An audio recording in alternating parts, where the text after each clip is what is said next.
Buenos días, bienvenidos a nuestro tiempo devocional Tu Palabra para encontrar el camino. Hoy es 21 de agosto del 2024. Para continuar con la lectura de la Biblia en un año, vamos a ir al libro de los Salmos, capítulos 148 al 150 y la primera carta de San Pablo a los Corintios, capítulo 3. Salmos 58 al 150 y primera de Corintios 3.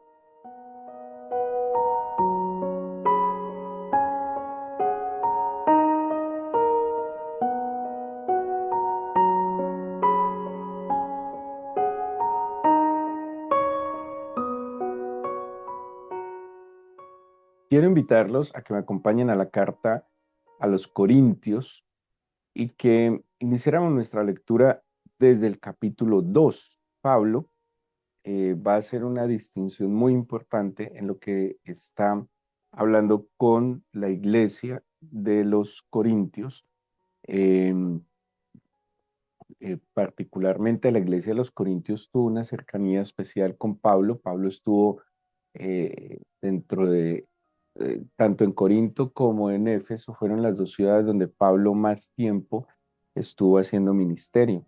Hay iglesias donde Pablo estuvo tan solo unos pocos días, pero en estas dos iglesias Pablo dedicó de manera presencial más tiempo que en las otras. La iglesia de Corinto, como les he descrito, era una iglesia que estaba en un entorno muy difícil como la de Éfeso. Eh, Era un entorno donde había, digámoslo así, ciertas ventajas económicas, pero también esas ventajas económicas hacía que la vida fuera un poco más mundana, como llamamos nosotros, ¿sí? Una vida un poco más superficial, más orientada al intelecto, estaba pues en Grecia misma, pero también muy enfocada al placer físico. La iglesia de Corinto entonces presenta muchísimas dificultades y gracias al Señor, esas mismas dificultades de la iglesia, pues nos dejan este testimonio tan extraordinario como son estas cartas de Pablo a los Corintios, donde hay sin duda alguna mucha enseñanza, mucha instrucción que son útiles. Lo fueron no solo para esta iglesia, para las iglesias del momento, sino también para nosotros. Así que Pablo en el capítulo 2, desde el versículo 14, va a distinguir tres tipos de seres humanos, ¿sí? Y dice el versículo 14 del 2, y me voy a ir tres versículos más atrás de la lectura de hoy para que lo veamos de manera general o total. Dice, pero el hombre natural no percibe las cosas que son del Espíritu de Dios porque para él son locura y no las puede entender porque se han de discernir espiritualmente. En cambio, el espiritual juzga todas las cosas, pero él no es juzgado de nadie, porque ¿quién conoció la mente del Señor? ¿Quién le instruirá? Más nosotros tenemos la mente de Cristo. Luego va al capítulo 3 versículo 1 de manera que yo, hermanos, no puedo hablaros como a espirituales, sino como a carnales, como a niños en Cristo. Os di a beber leche y no vianda, porque aún no erais capaces, ni sois capaces todavía, porque aún sois carnales, pues habiendo entre vosotros celos, contiendas y disensiones, no sois carnales y andáis como hombres, porque diciendo el uno, yo ciertamente soy de Pablo, y el otro, yo soy de Apolos, ¿no sois carnales? Muy bien. Aquí en estos versículos entonces Pablo describe los tres tipos de seres humanos que él identifica en la vida. Primero habla del hombre natural, luego habla, estoy hablando hombre genéricamente, ¿sí? Ser humano natural, luego habla de el ser humano espiritual y por último del ser humano carnal, ¿sí? El ser humano, digámoslo así, natural, viene una palabra que seguramente les va a sonar, dice de la palabra psíquicos, que suena como algo mental, ¿sí? Y es una manera de traducirlo aunque se basa en su propia mente, cuando Pablo está hablando del hombre natural, pone una característica fundamental. Este hombre natural no percibe las cosas que son del espíritu.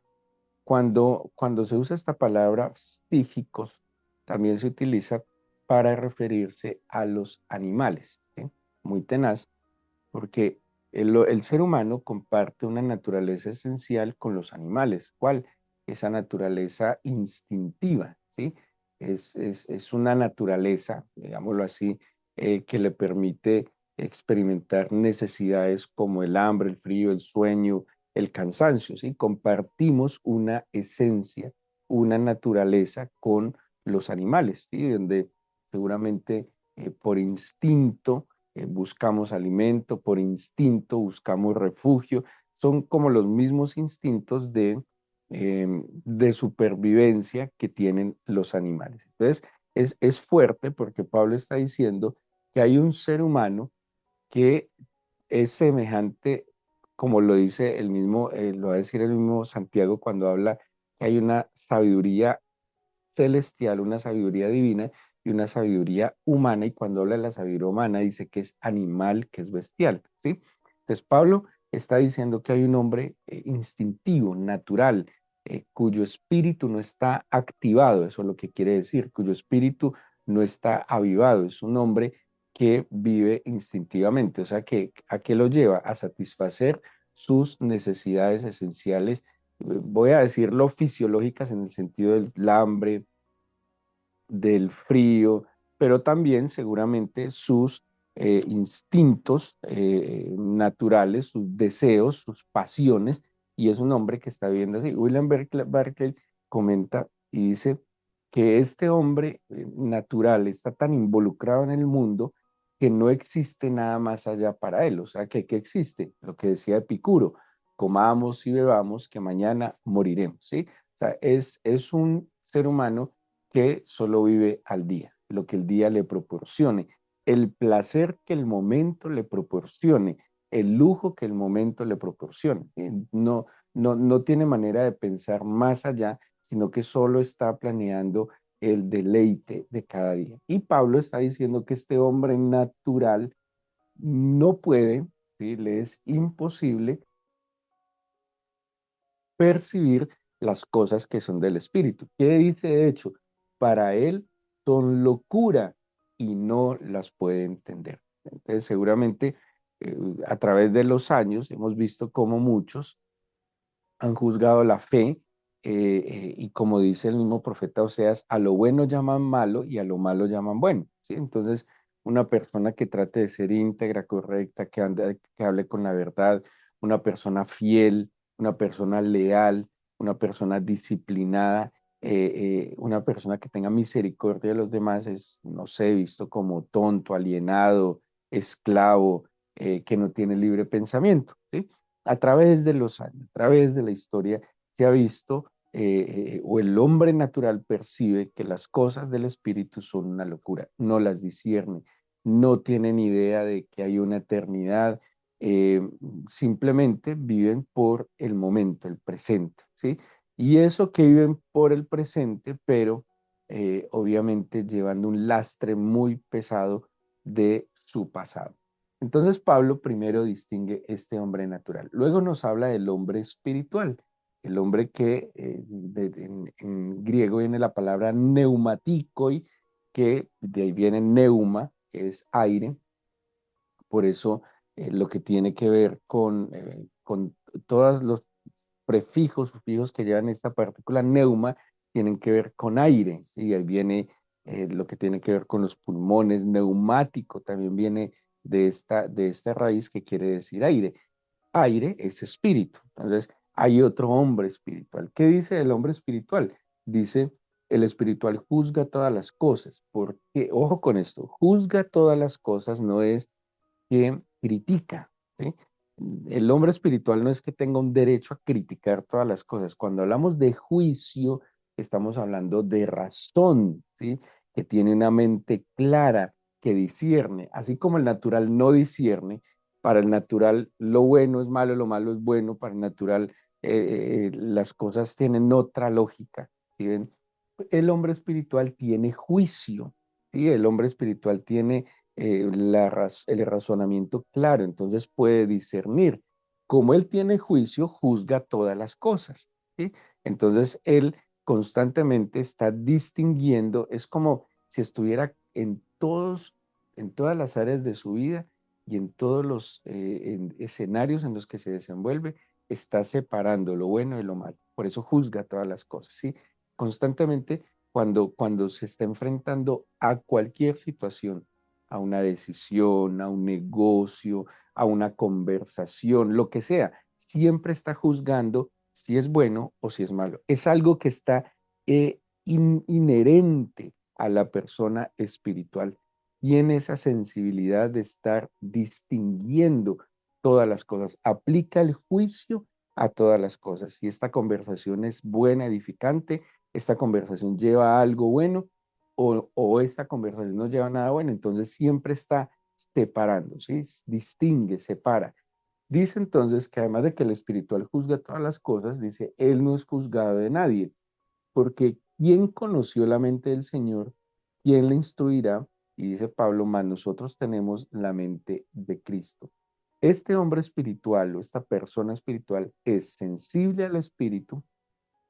En otros textos, Pablo va a decir, es guiado por el Espíritu y entiende lo espiritual, ¿sí? Para él no es una locura, ¿sí? Entonces, cuando escucha que el Señor dijo, que el Señor hizo, entiende, va a la Escritura y comprende. La Biblia tiene una particularidad y es que la Biblia es un libro de fe y para fe. Y y la Biblia no se puede leer desde una perspectiva científica, porque el propósito de la Biblia no es ser un manual científico, es un libro de fe y para fe. El espiritual cuando va a la Biblia entiende, encuentra el sentido, como dice Nehemías, cómo leía la Biblia, poniendo el sentido de manera que se entendiera lo que se escribía. El espiritual empieza a tener deleite en la lectura de la Biblia. Incluso hay lecturas que empiezan a llamarle la atención porque le edifican, pero también claramente desecha lecturas que no lleva para nada, que no edifica para nada su alma. Ahora, esto es como ¿cómo les explico? Es como lo natural. Hay un hombre, lo que debería ser, hay un hombre natural ajeno a Dios. Todos nacimos en esa condición natural sin conocer al Señor. Y está el ser humano que debe ser espiritual. O sea, lo normal es que si un hombre, una persona nace alejada del Señor, cuando tiene el encuentro con el Señor, pues se convierta en espiritual. Eso es lo que debe ser, o hay naturales o hay espirituales, ¿sí? Que el natural se convierte en espiritual cuando activa su vida espiritual, cuando entra en relación con el Señor, ¿sí? Pero luego Pablo va a describir el que no debería ser. Y ya les mencioné lo que debe ser. O el ser humano es natural, instintivo, porque no, su vida espiritual está inactiva, o el ser humano es espiritual porque el Espíritu del Señor ha activado su relación con el Señor. Pablo va a hablar de los corintios, ya les va a decir, ya va a entrar en materia y directamente va a ellos, y les va a hablar del tercer hombre que no debería ser, ¿sí? Porque digámoslo así, es la atrofiación del hombre espiritual. Bien, el hombre espiritual debería estar conectado con el Señor, sensible al Espíritu, debería entender lo espiritual y ser guiado por el Espíritu. Esto es muy tenaz, porque muchas personas que profesan ser creyentes, uno, no entienden lo espiritual, dos, no son guiados por el Espíritu y tres, no son sensibles al Espíritu. El hecho que usted vaya a una iglesia con alguna frecuencia o coja la Biblia cuando no se necesita una respuesta, no indica necesariamente que usted entiende lo espiritual, que usted es sensible al Espíritu o que es guiado por el Espíritu. Eso es lo que Pablo va a decir a continuación. Si usted profesa fe, si usted aparentemente ora, si usted busca al Señor, pues debería tener, entre otras características, estas: sensibilidad espiritual, ser guiado por el Espíritu y entender lo espiritual. Entonces viene el carnal, que es lo que no debería ser, y les dice Pablo. De manera que yo, hermanos, no pude hablaros como espirituales. O sea, ustedes ya no eran naturales porque se supone que entraron en una relación con el Señor y pues su espíritu se activó. Pero tampoco les pude hablar como espirituales, sino como a carnales, como a niños en Cristo. Aquí viene la palabra sarkinoi, que viene de sar, que es como carne, pero se refiere a la, ¿cómo les explico? A la vida bajo los deseos. O sea, que el carnal, para entenderlo de una mejor manera, el carnal y el natural se distingue el que el carnal tuvo la oportunidad de conocer al Señor. ¿Sí? Que el carnal de alguna manera entró en relación con el Señor, pero no se mantuvo o no profundizó para ser controlado por el Espíritu. Es aquel que busca al Señor, estoy tratando de explicarlo de alguna manera, es aquel que busca al Señor, pero que sigue viviendo bajo sus propios esquemas y paradigmas, ¿sí? Algo así como que tiene una necesidad espiritual, pero no entrega su corazón al Señor, sino que él sigue dominando en su corazón, ¿sí? Es como el que se casa y sigue siendo infiel. El que se casa se supone que vive de manera apartada y exclusiva para su esposo o esposa. Pero si el que se casa sigue viviendo como soltero, pues obviamente no tiene sentido. ¿Sí? Es algo así, que yo supuestamente empiezo a buscar al Señor, pero sigo viviendo bajo mis propios esquemas, paradigmas y lo que mi corazón indica. Entonces, ¿qué le está diciendo? Ojo, y aquí va a dar las características de una persona carnal, ¿sí? De una persona que no vive por el Espíritu, o sea que esto está dirigido ya a la iglesia. Pablo aquí ya no le está diciendo, ustedes son naturales, ¿no? Ustedes encontraron al Señor, ya no son naturales, ustedes activaron su vida espiritual, solo que no están siendo controlados por el Espíritu. Entonces les dice, dice, no, tengo que hablar como a carnales, como a niños en Cristo. O sea que un carnal es una persona que no ha madurado espiritualmente, ¿sí? Un inmaduro espiritual es un niño en la fe, ¿sí? Eh, Cuando dice como niños es porque debiendo ser ya maduros, pues se están comportando todavía como niños. Dice el versículo 2, os di a beber leche y no vianda, porque aún no erais capaces, ni sois capaces todavía. Hay unos, digámoslo así, unos principios doctrinales, teológicos, unos fundamentos, Hebreos lo menciona en el capítulo 6, hay unos fundamentos doctrinales, pues que todo creyente debe tener y estar afianzado en ellos. Y Pablo le está diciendo, ustedes no han sido capaces con más que eso, o sea, es como no digieren más, no van más allá. Hay personas en verdad que leen la Biblia solo lo que les leen en la iglesia. Así nunca vamos a crecer. Si Pedro nos hace la analogía de que la Biblia es un alimento espiritual, pues la manera de fortalecernos más es leer y estudiar la escritura. ¿Sí? Yo no me puedo quedar solo con escuchar la escritura y una enseñanza, sino que yo debo dar ese paso de tener mi Biblia, de hacer mi propia lectura y de empezar a estudiar la escritura. Ese es un paso necesario para crecer y madurar espiritualmente. Y muchos cristianos llevan 10, 20, 30 años y todavía no saben ni dónde están los libros de la Biblia. ¿Sí? Todavía no tienen claridad qué es Antiguo y Nuevo Testamento. Todavía no tienen claridad qué es el Génesis, qué es el Apocalipsis. Simplemente han leído la Biblia como salpicada o lo que les han leído, pero no tienen ni idea qué es la Biblia, ni dónde se escribió, ni cómo se escribió, ni de qué tratan los libros. No, es simplemente como por eso Pablo los está describiendo. Tienen una mente que aún sigue guiada y orientada por las pasiones, por lo que este mundo les está indicando. No hay dirección alguna en el plan y en el propósito del Señor para sus vidas. Lastimosamente, eso es lo más común de lo que pensamos, ¿sí? los miembros de la iglesia son muy pocos los que escudriñan, los que estudian, los que van más allá. ¿Por qué? Como dijo, le cité ahora a Barclay, porque están tan involucrados en el mundo que no ven más allá de él.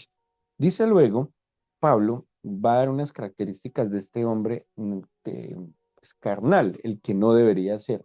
Es inmaduro, ya les mencioné. Versículo 3 dice, no sois carnales, pues habiendo entre vosotros celos, contiendas y disensiones. Es celoso, es contencioso y es disencioso. O sea, tiene problemas de relaciones interpersonales. Mm, cita William Barclay también dice, un indicador de la relación con el Señor es mi relación con el prójimo. Muy interesante. O sea, ¿cómo, qué me puede indicar a mí cómo está mi relación con el Señor? Eh, ¿Cómo me estoy relacionando con el prójimo? La Biblia nos enseña que cómo podemos amar a Dios que no vemos si no amamos a nuestro prójimo, el cual vemos. Cuando una persona se empieza a acercar al Señor, su corazón se empieza a llenar de amor, de misericordia, de bondad, de paz, de paciencia, de humildad, de mansedumbre, ¿sí? De fe, de esperanza.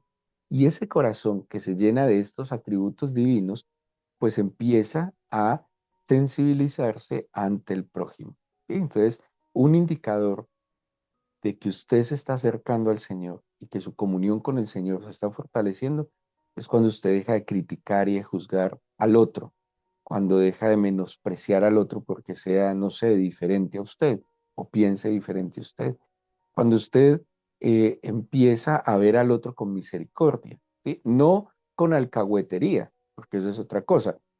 Ahora, el que no discierne el pecado y el que convive con el pecado y aprueba el pecado del otro también está lejos del Señor, ¿sí? El que no es capaz de asumir una postura en la vida tampoco puede, es porque está activo su discernimiento. Pero cuando en mí hay misericordia, hay paciencia con la debilidad del otro, cuando yo, a pesar de las ofensas del otro, le amo, le perdono, eso indica que mi corazón se está acercando al Señor. Y es lo que Pablo le está diciendo a los corintios, es que entre ustedes hay celos, contiendas y disensiones.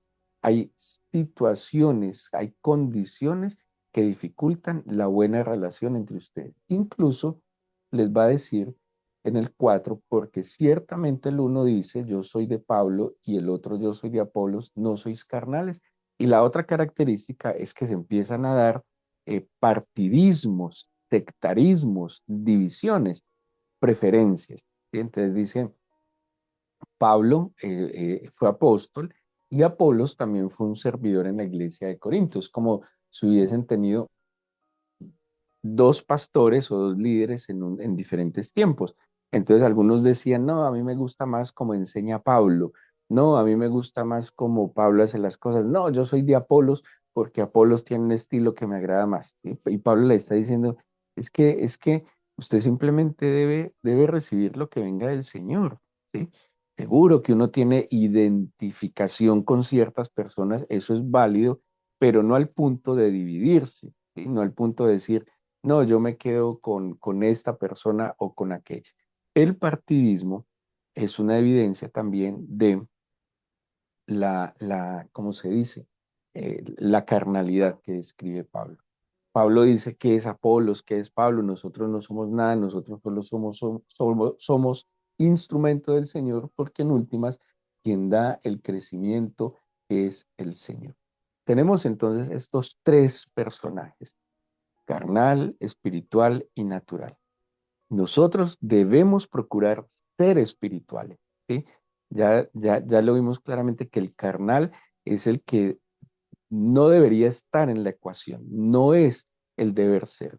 Nuestro esfuerzo y nuestro enfoque debe encaminarnos a procurar vivir en el espíritu. Vivir en el espíritu tiene todas las ventajas que usted se pueda imaginar. Pablo describe, por ejemplo, en el capítulo 8, que podemos ser guiados, que vivir en el Espíritu es vida, que el estar en el Espíritu es esperanza. El Espíritu es el que nos convence de que nosotros hemos sido perdonados de nuestros pecados. El Espíritu nos da la fuerza para vivir en el presente, pero también nos da la esperanza para el porvenir. Pero cuando nuestro espíritu no está activado, vamos a volver a vivir en el peso de las culpas del pasado, vamos a experimentar debilidad para el presente y vamos a ver el futuro sin esperanza. Dice el mismo profeta Jeremías que el Señor tiene para, perdón, Isaías, que el Señor tiene para nosotros un fin con esperanza. Él tiene para nosotros siempre lo mejor. Como dice el Salmo, puedo estar en valle de sombra de muerte, pero su vara y su callado me infundirán aliento. Vivir en el Espíritu es la única posibilidad y oportunidad de vivir bajo el plan del Señor y de tener la capacidad de sobreponernos a las situaciones y circunstancias que se presentan a diario. Hay cosas que se van a presentar, sea o no espiritual, ¿sí? El hecho de vivir en el espíritu no quiere decir que nunca vendrán problemas. No quiere decirte que todo el camino está allanado y todo lo que usted quiere se cumplirá. No, eso no es verdad. Las circunstancias que nos rodean vendrán, esté en el espíritu o esté en su carne. Las dificultades vendrán, esté en el espíritu o esté en la carne. La gente se le opondrá, esté en el espíritu o en la carne, pero estar en el espíritu es la capacidad que nos da el Señor para sobreponernos a todas las circunstancias que vienen. El espíritu me permite vivir en luz. El espíritu me permite distinguir. Al estar en la luz, puedo distinguir claramente lo que es bueno y lo que es malo. El espíritu me ayuda a poner en orden todas las cosas. Todas las cosas se empiezan a poner en su lugar cuando el espíritu del Señor está, yo le estoy permitiendo que viva en, sobre y a través de mí. El Espíritu del Señor también trae la plenitud y la llenura del Señor. Y ya no voy a vivir afanado excesivamente por este mundo, sino que voy a poder sopesar los afanes normales de este mundo con la paz que me da el Señor y la esperanza en un futuro por venir. Ya Pablo sigue describiendo algo que es muy importante, espero que lo lean, y es acerca de la edificación de nuestra vida, de la responsabilidad que cada uno tiene de cómo sobreedifica la vida. Fundamento, Cristo. Cristo ha de ser el fundamento nuestro, dice el 11. Nadie puede poner otro fundamento que el que ya está puesto, el cual es Jesucristo. Y si sobre este fundamento alguno edificare, o sea, cada uno tiene que edificar y sobreedificar sobre el fundamento. El Señor nos da los mejores materiales y cuando yo me vuelvo espiritual, puedo distinguir los mejores materiales para edificar mi casa. Hay cosas con las que usted ha edificado su vida que son basura, sin duda alguna. ¿Y cómo sabemos que son basura? Eso mismo lo va a decir más adelante Corintios, porque cuando sean probadas con fuego, perecen. Pero hay cosas que seguramente, gracias a la bondad del Señor, usted ha edificado con oro, plata y piedras preciosas. Esas cosas, cuando venga el fuego, van a resistir. El Señor coloca todos los días delante de mí oro, plata y piedras preciosas para edificar. Y usted en el Espíritu puede distinguir la basura que quiere llegar a su vida para que mezcle y se debilite su vida. La luz del Señor nos ayuda también entonces a desechar todo aquello que no edifica y a tomar firmemente todo aquello que edifica. Démosle gracias al Señor, disponga su corazón para que oremos en esta mañana entregándole este nuevo día.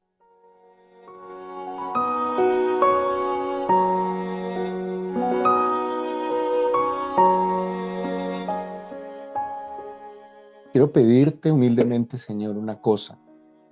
David decía, una cosa he demandado del Señor y es estar todos los días de mi vida en su presencia. Y esta cosa buscaré. Quiero pedirte eso, Señor, que yo pueda ser una persona espiritual, que yo pueda procurar lo espiritual, que no viva tan afanado por las cosas de este mundo que son perecederas, sino que pueda atender tu voz y poner mi mirada en lo que no se ve, porque dice el mismo Pablo, lo que no se ve es lo que perdura, lo que permanece. Sé que mis sentidos son seducidos por el entorno, Señor, pero te pido que despiertes, agudices mis sentidos espirituales para que sea atraído a lo eterno. Señor, y para que en medio de esta oscuridad en la que el mundo está, yo pueda hacer luz para orientar a otros. Todo esto se trata de la salvación. No se trata de mejorar la calidad de vida en este mundo, porque ¿de qué le sirve al hombre ganarse el mundo si se pierde su alma? Tú viniste fue a salvarnos, no a pagar nuestras deudas aquí de plata, Señor, de dinero, sino a pagar las deudas del pecado. Tú viniste, Señor, a darnos libertad para ir a una eternidad contigo. No simplemente, Señor, a salir de dificultades o yugos en este mundo, sino que en verdad lo que tú nos diste va mucho más allá. Por eso yo te pido en esta mañana que nos permitas procurar vivir en el Espíritu. Danos tu bendición, danos tu dirección, por favor, y danos tu ayuda en este nuevo día. Te lo pedimos en el nombre de Jesús. Amén.